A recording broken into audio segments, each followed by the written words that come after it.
everybody, welcome back to our channel and welcome back to another video. So if you're new to my channel and you're coming on over from the Frugal Family Food Facebook group, hey you guys, how y'all doing? If you're coming over from Amanda's channel, hey y'all, how y'all doing? If you're new around here, my name is Shakema. Welcome back to our channel. So today I'm going to be preparing a dish for you, a recipe, and I'm doing a collab with Frugal Family Food.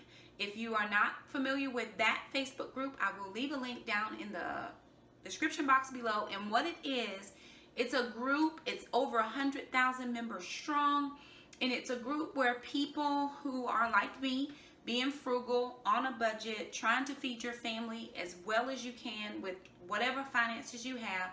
It's just a place where we all get together and we ask questions, we share ideas, we share our meal plans, we share cooking videos, all those types of things. This collab is being hosted by Amanda from the Fundamental Home. She has invited me and our channel to be a part of the collab before. And for the month of January, the focus is health. So if you've been following me, if you're one of my normal subscribers, you know that I've been doing the keto lifestyle probably now since August. I'm counting August as month 1. So I'm just a little bit past 4 months, and I have lost some weight on keto. But the biggest thing with any healthy lifestyle change, whatever, people always see it as less than.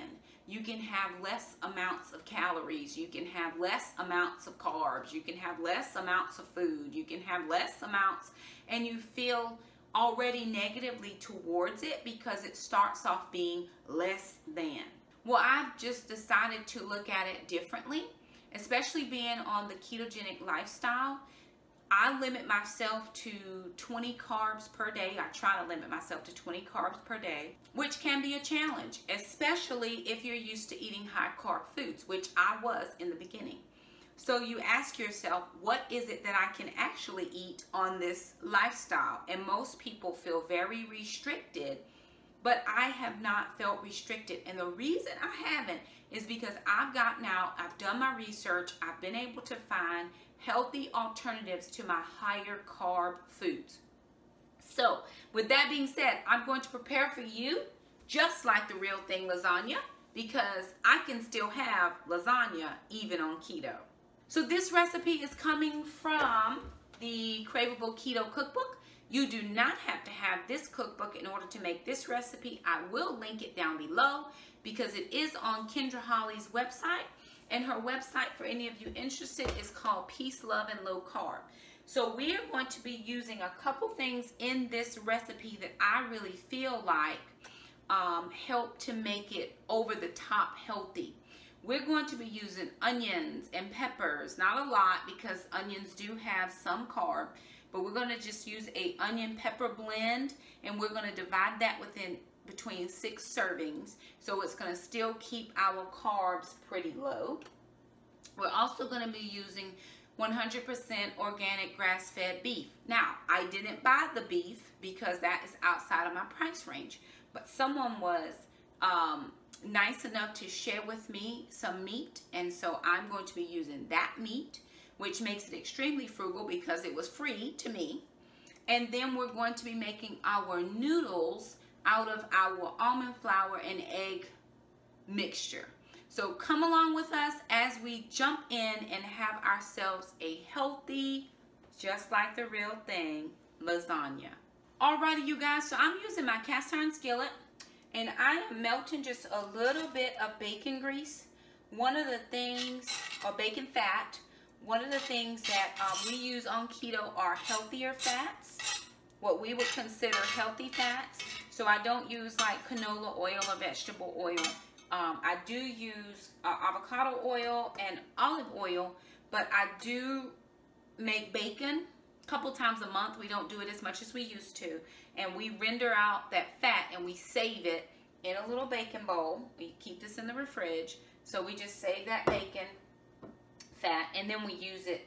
And I'm going to use that to saute up my pepper and onion blend.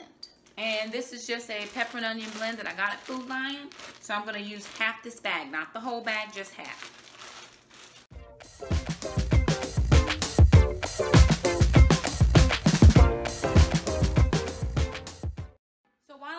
this and letting that just come to temperature, because the temperature has gone down, added in the frozen veggies. I'm letting that come back up to boil or to temperature.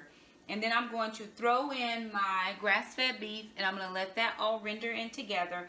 But I'm also going to start working on the noodles part of it. So let me throw in my beef, and then I'll start on my noodles.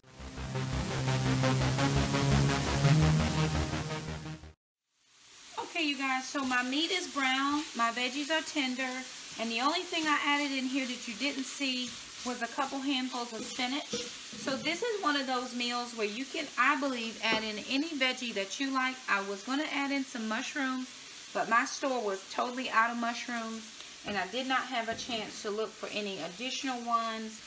And I went to Aldi. Normally they have them, so I'm not real sure why they were out today. Maybe they're restocking for this week's sale, but they did not have any mushrooms, so I left those out. I would probably have a few more onions in here, but what I'm doing now is I'm turning down my heat because I still have to make my noodles, and I'm going to add in a cup to a cup and a half of this just regular red sauce. This is just a ragu red. If you wanted to do white sauce, you could, and you could also add in salsa and make this Tex-Mex, or if you wanted to do like a Mexican lasagna, you could do that as well. So I'm just going to add in, we don't want this to be a really, really loose sauce, but we do want it to hold up nice. So I'm going to try a cup, but I think I'm going to put another half cup in there.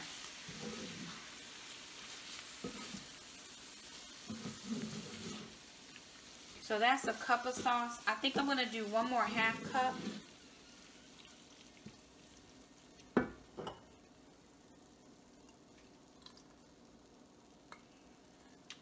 And now you have extra sauce for another meal if you want to cook something different.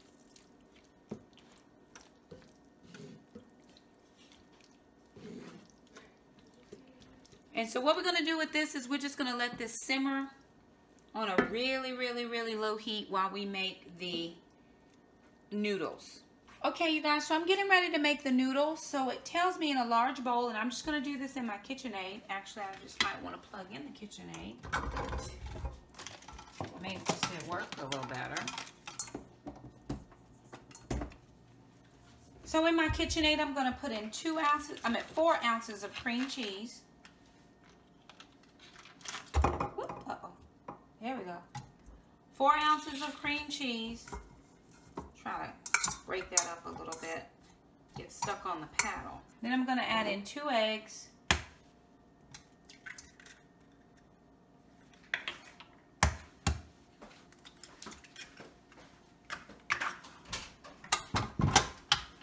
And we're going to let that mix.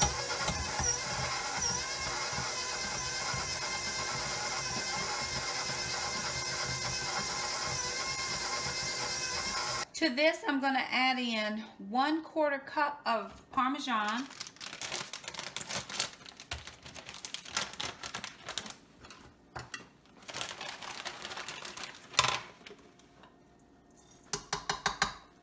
And then I'm just going to add in some garlic powder. I'm out of onion powder, so I'm leaving that out. And a little bit of oregano because I don't have Italian.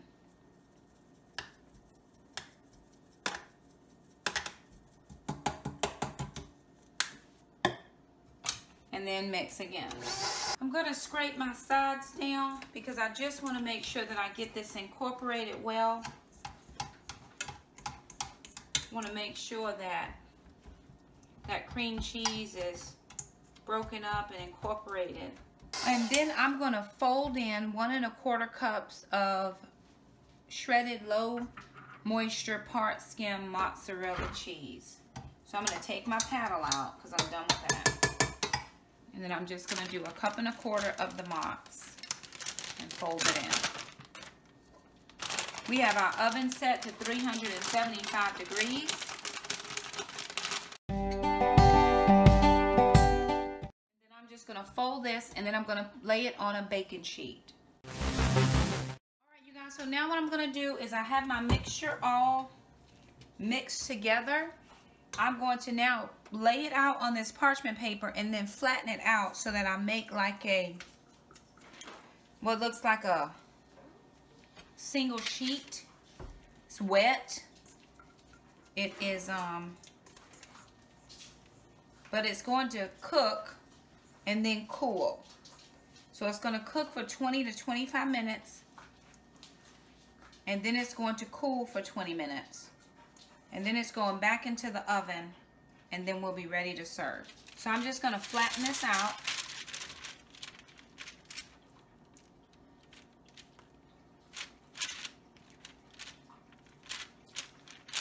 To form it into a, trying to get as much of a square as I can. I folded my parchment paper just enough, or made it long enough so I could fold it over, because it would make it easier to flatten out the cheese mixture.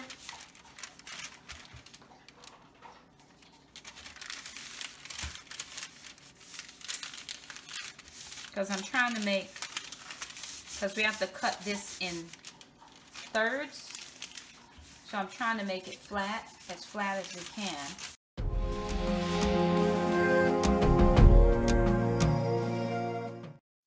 Got it thin, and I'm just going to cut this one side off, and this is going into a 375-degree oven for 20 to 25 minutes. Alright everybody, so here are our noodles.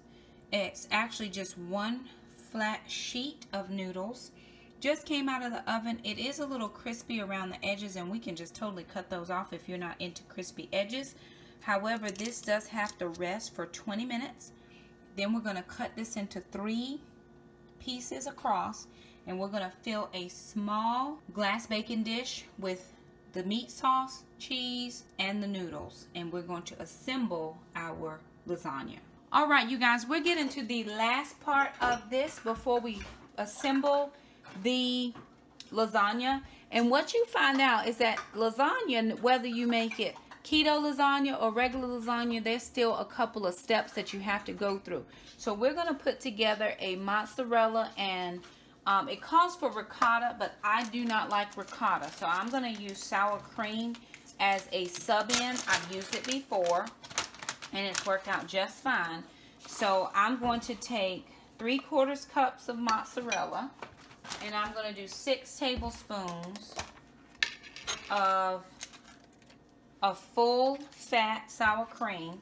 So keto, remember, is full fat, so I don't use any light or anything. I just do full.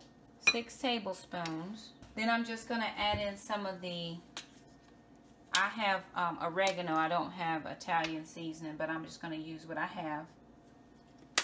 Then I'm going to use a little bit of the garlic. This is garlic powder, not garlic salt. And then a little bit of the minced onions.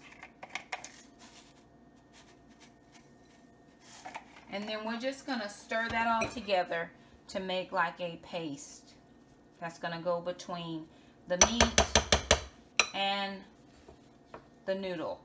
Alright, now I'm at assembly time. So what I'm going to do is I'm going to round out some of these edges. So I'm just going to take my pizza cutter, and it's nice and crunchy just like noodles would be. Now I'm not going to discard these pieces. I'm just trying to make it so that it will, all of my pieces will fit into this. And I'm using a small pan.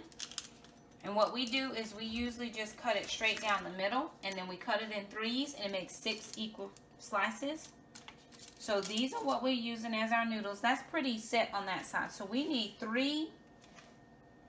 I gotta have 3 pieces, so I'm gonna have to cut some more of this off because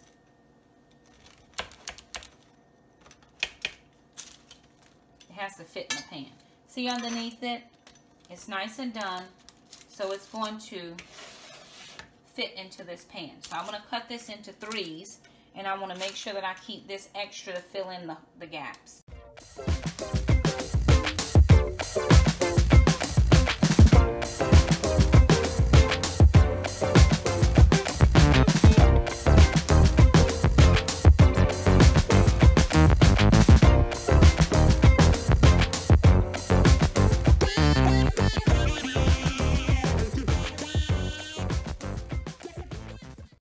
Anybody doing keto, this per serving for 6 servings is 5.6 grams of carbs, net grams of carbs.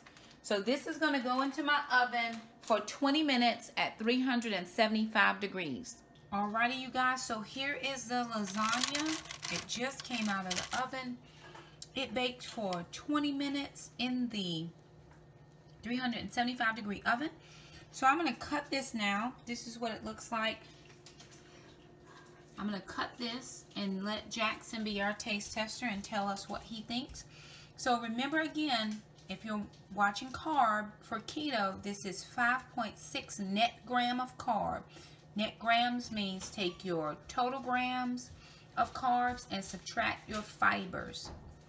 And that will give you net grams of carbs. I am going to leave this recipe in the description box below if anybody wants to give this a try. This is our second time having this, and the kids and I really enjoyed it the first time. So we're going to let Jackson give us his review, and then we will wrap up this video. All right, here is our taste tester. This is what it looked like coming out of the pan. Jackson is going to give us our thought process. Hot, bud. Mm. Look at that cheese.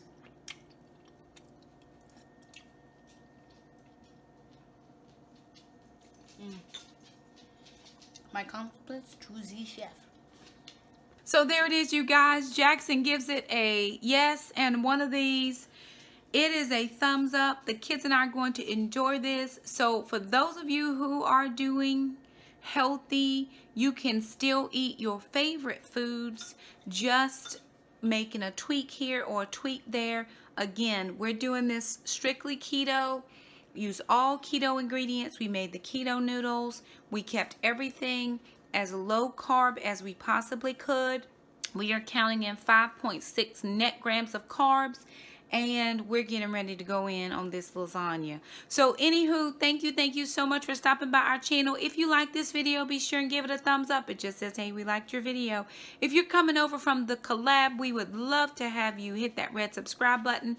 That way you'll be a part of our YouTube community. Also hit the little bell. That way you never miss an upload from us. Thank you all so much, and thank you, Miss Amanda, for inviting us to be a part of the Frugal Family Food collaboration. And we'll see you next time.